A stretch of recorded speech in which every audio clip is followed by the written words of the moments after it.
এক রাজা বিদেশ ভ্রমণে যেয়ে বিদেশ থেকে তার অনেক পছন্দের একটি বাজ পাখি কিনে আনলেন। কয়েকদিন পর রাজামশাই সেই বাজ পাখিটিকে শিকার ধরার জন্য পাঠালেন, কিন্তু সেই বাজ পাখিটি শিকার না ধরে রাজদরবারে একটি গাছের ডালে বসে রইল।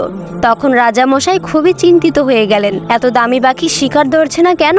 আবার অদ্ভুত ব্যাপার হলো, পাখিটি ওই গাছের একটি ডাল ছাড়া অন্য কোনো ডালে বসে না। তখন রাজ্যের অনেক বিখ্যাত পাখি বিশেষজ্ঞরা এসে কয়েকদিন যাবত অনেক চেষ্টা করলো, কিন্তু পাখিটা ওই ডাল ছাড়া অন্য কোনো ডালে বসেও না, শিকারও ধরে না। কি মহাবিপদ!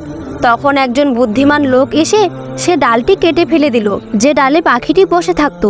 ডালটি কেটে ফেলার পরে পাখিটি রাজার কথা মেনে শিকার ধরা আরম্ভ করলো। সুপ্রিয় ভাইয়েরা, আমরা হচ্ছি ওই পাখিটির মতোই, আর ওই গাছের ডালটি হচ্ছে আমাদের আরামের জায়গা। ওই আরামের জায়গা নামক ডালটি যদি আপনি কেটে ফেলতে পারেন, তাহলে ইনশাআল্লাহ কিছুদিনের মধ্যেই আপনি সফল হয়ে যাবেন।